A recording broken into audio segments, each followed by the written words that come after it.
The age of the electric hypercar is upon us. The Lotus Evija, the Tesla Roadster, the Pininfarina Battista, and this, the Rimac C2, are all imminent. All have almost 2,000 brake horsepower, all have four-wheel drive, all look low and lean and promise face-melting acceleration. But nobody's had the chance to experience that sort of shove until now.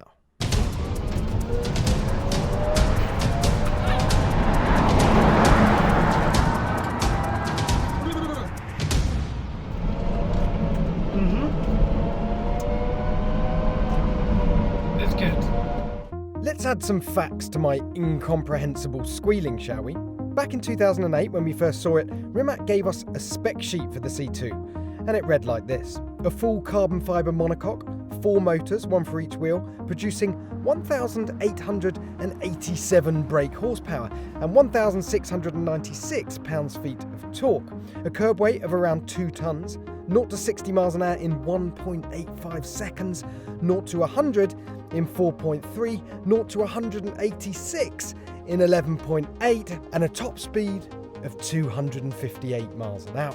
That makes it one of the very fastest cars ever built.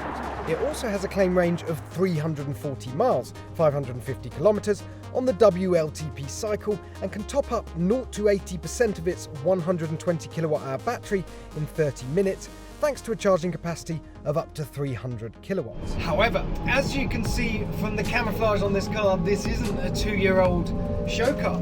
This is a prototype of the full production machine, albeit one with out the full performance unlocked. So today is very much a taster, but while we're here, I can tell you what I think. And the first thing to talk about is the acceleration. It's not quite as explosive out the blocks as you might imagine. That's because this is an early prototype with a 2-speed gearbox on the back axle. For the full production car, it's going to be a single speed, but this is locked in second gear because that's all they need for the processes this car needs to validate. The way it picks up then is smooth, it's quick. I'm heading uphill, to be fair here, which blunts the acceleration anyway, but once you're in gear, there's quite a lot of torque. There is quite a lot of performance. It does feel quite naughty. The overriding sense though with this is the feeling of solidity. It's noisy, it's a prototype, you're going to get that. You're going to get stones pinging off it, and you can hear the tyres and a bit of wind whistling around the A-pillars.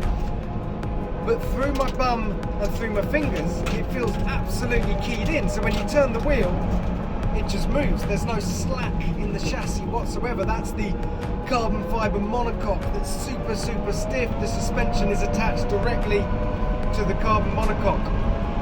It's a fantastic basis for a very fast car, this, because everything feels together. Do you know what? I'll tell you what I love about this car. It's the fact that Mate Rimac drives a V8 M5. He's a petrol head. He's just a bloke that loves cars. He didn't make an electric hypercar because he wanted to save the planet or prove anything in particular, only that he thought using batteries and motors was simply a better way to make a fast car. It doesn't have the range, it doesn't have the repeatability of performance. I mean, we're going to find out with the finished product later on, but from this evidence,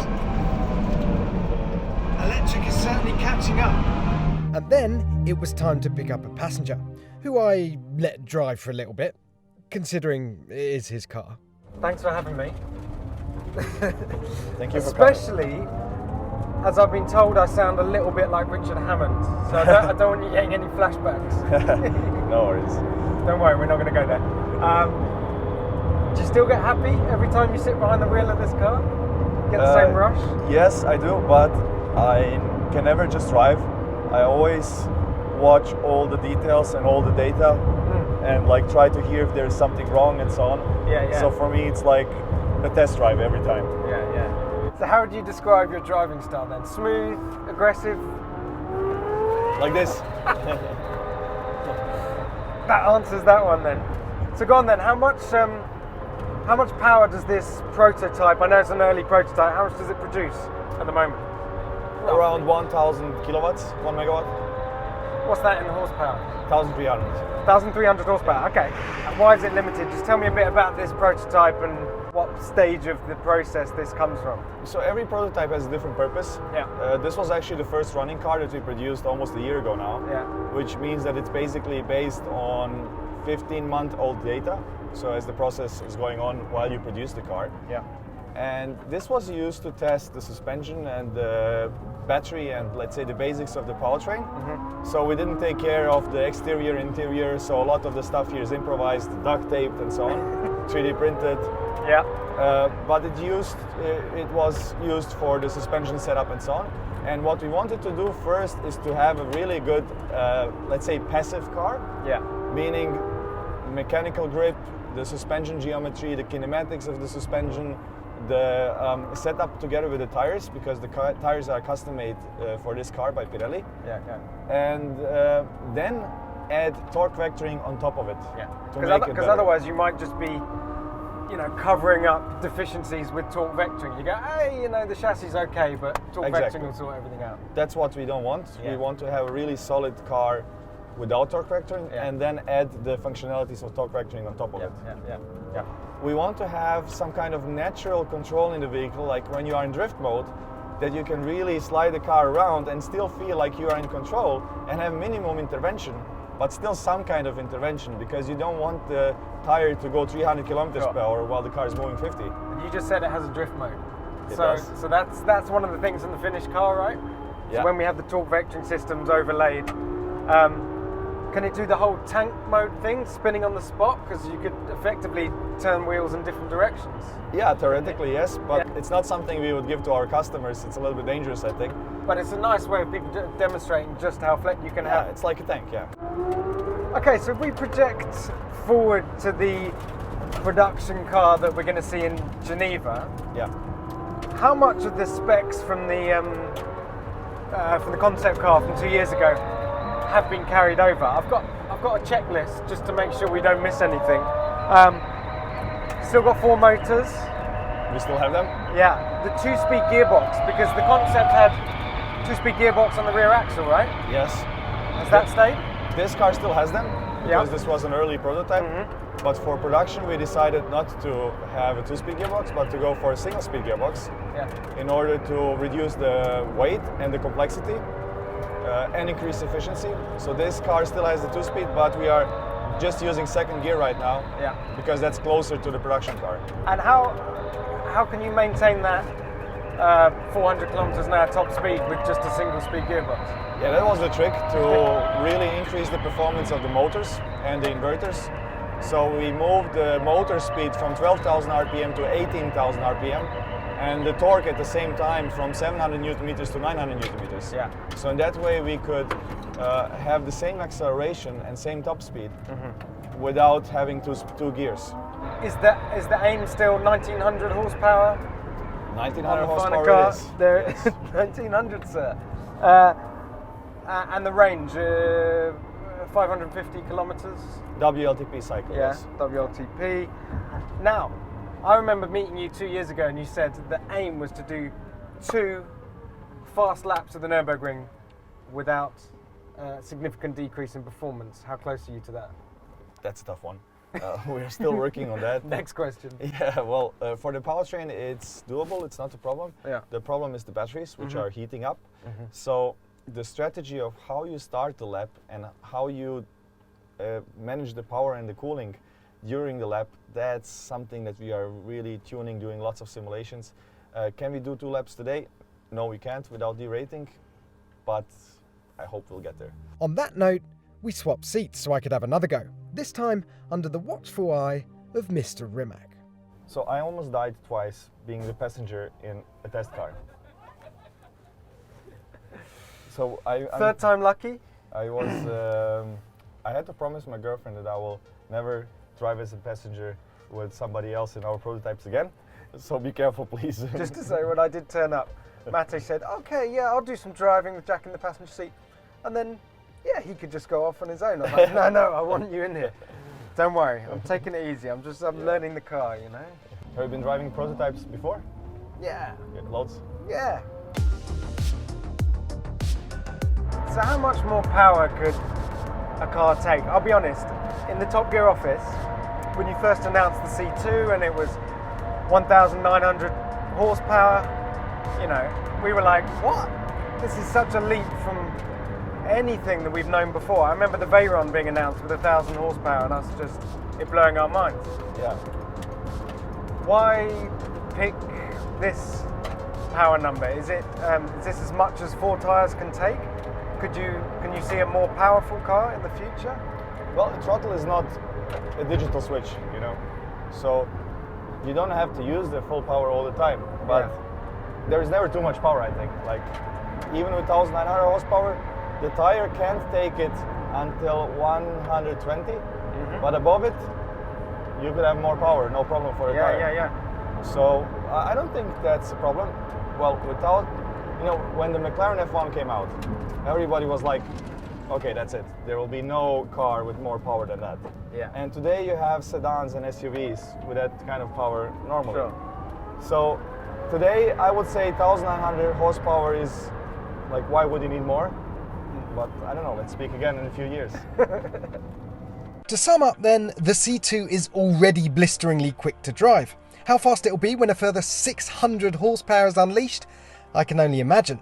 The steering, brakes and refinement all need a fair bit of tuning, but this is a 6-month-old prototype, so we won't dwell on that too much. What we can say is in the corners it feels stiff and alert and super flat, half a tonne lighter at least than its 2-tonne plus curb weight suggests.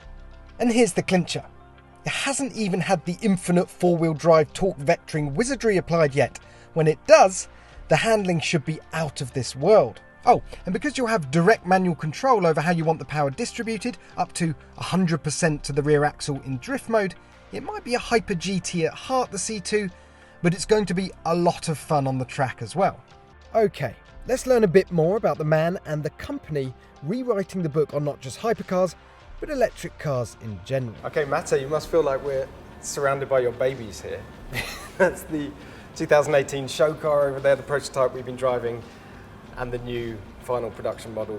We're not going to talk about that now, because I want to talk about you, the man, the company, the electric car landscape in general. But before that, first question, it's the one that everyone wants to ask.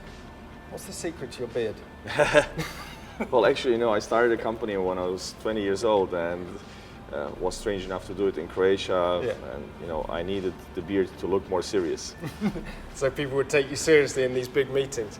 Well, I hear Elon Musk is thinking about growing one, so maybe you can give it helps. It, you know, it gives superpowers. So take us right back to the beginning. Where did your fascination with electric cars begin? I was crazy about cars all my life. My parents tell me I was crazy about them before I could walk or talk. Like I would pretend that my hand hurts, so my father would put me in my grandfather's Volkswagen Beetle, and then I would forget about the hurting hand. And when I was in high school, I was doing stuff with electronics. I was the Croatian champion for electronics and innovation. I had 2 patents when I was 17 years old. I won a bunch of awards all over the world. But I wanted to do something with cars all my life. And as soon as I turned 18, I bought a 1984 BMW 3 Series that we call a box in Croatia, like because it's so boxy. I started to race it because I wanted to race, and that was the easiest way to start racing. You buy an old car with rear-wheel drive and weld the differential, you have a few spare tires and you go, you know. But the engine blew up just after 2 races, and then I decided to combine my 2 passions, electronics and cars. And being from Croatia, I read a lot about Nikola Tesla, who was born here as well. Before Tesla Motors and the whole thing was famous, you know, in Croatia we were very proud of him. And one of his inventions was the electric motor that we are using today, the alternating current electric motor. And that motor was so fascinating to me that it's so perfect and so superior compared to combustion engines.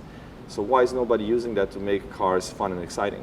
So I decided when the engine on the BMW blew up to make an electric race car to show that electric cars can be fast and exciting. That's how it started. And it started from there. And here we are, however many years later. Just remind people, how old are you? I'm 32. 32. Yeah. That noise you can hear is everyone watching this video sighing, wishing they worked harder at school, I think. Well, you know, it starts with a dream, but then the dream often becomes a nightmare. I mean, to get here from that garage to here, it was not an easy journey, let's say. It was worrying about making payroll, not being able to pay the rent and the facility and so on. It was really, really hard to get this company off the ground. And like 90% of the work is not fun. But then in the end, when you look at the results, you know, we never actually look back and say, wow, look at what we have achieved. It's always like, you know, when I look at the car, I still see a million things that we need to get done to ship the first cars to customers, you know, to make delivery on time, to do the homologation and so on. It's never like, we've done it, you know. So is Rimac a car company or a technology company? We want to be both. We want to make the best electric hypercars in the world and to show what's possible and to push the bar. On the other side, we want to help the industry to go electric and to help other car companies like Porsche, Hyundai, Koenigsegg, and Aston Martin, and many others to make hybrid and electric cars that are exciting and fun. So for you, is it the cars or the technology that fascinates you more? Well, you know, Enzo Ferrari built road cars to be able to race. I kind of started doing technology because I couldn't find investors for the supercar business. And then the technology business kept the car thing going. Now it's different, you know. I was crazy about cars all my life, like many of the guys probably watching this video. And going at car shows as a kid, you're always wondering what's behind the curtains, what's going to be unveiled and stuff like that. And now we are shaping what's behind the curtains in many ways, you know, in many companies and so on. So it's super exciting going around Geneva now in a couple of days and having the curtains around before the unveiling, and I know what's under it of many of them. So, you know, it feels like we have become a really important part of the industry, and I think that's great, like shaping the future in a way. And of course we're seeing battery electric technology being used to enhance these big petrol engines as well. So you had the 918 LaFerrari generation of hypercars, but now the Aston Martin Valkyrie, which I know that Rimac works with, that's got the hybrid assistance built into the gearbox, so it's people are using this electric power to enhance these petrol engines towards the end of their life, if you like. Yeah, it's about making the cars better, not only electric or hybrid for the sake of making it electric or hybrid, but to use the potential of the powertrain to really push the limits and make them better vehicles. Yeah. And that's the thing also with us. We didn't do this to save the planet or to save CO2 emissions with the couple of hundred cars that we'll produce in the next years. It's not going to move the needle, but it's really about pushing the limits and to show that electrification in the future will not be boring. For there is a fun future for guys like us that love cars. And you talked about batteries there. There's a 120 kilowatt hour battery in this. Where does the next big leap in battery technology come from? And are we not in danger of creating a generation of electric cars now that in 10 years are just going to be out of date, too heavy, too full of precious metals, etc.? Well, I have my notebook where I wrote down everything when I started, and I printed out everything, and there were some certain batteries coming on the market at that time. And if you look at the battery cells themselves and the chemistries, what was state of the art back then in terms of energy density, energy per kilogram, it's today still pretty much the same. So it's like 10% improvement over 10 years. What has happened is the prices have come down massively, like 80 or 90%. Wow. But in reality, people were sending me links all the time, like, why don't you use this new battery technology, that new battery technology, where you have press releases all the time and people announcing stuff, but it never came to the market.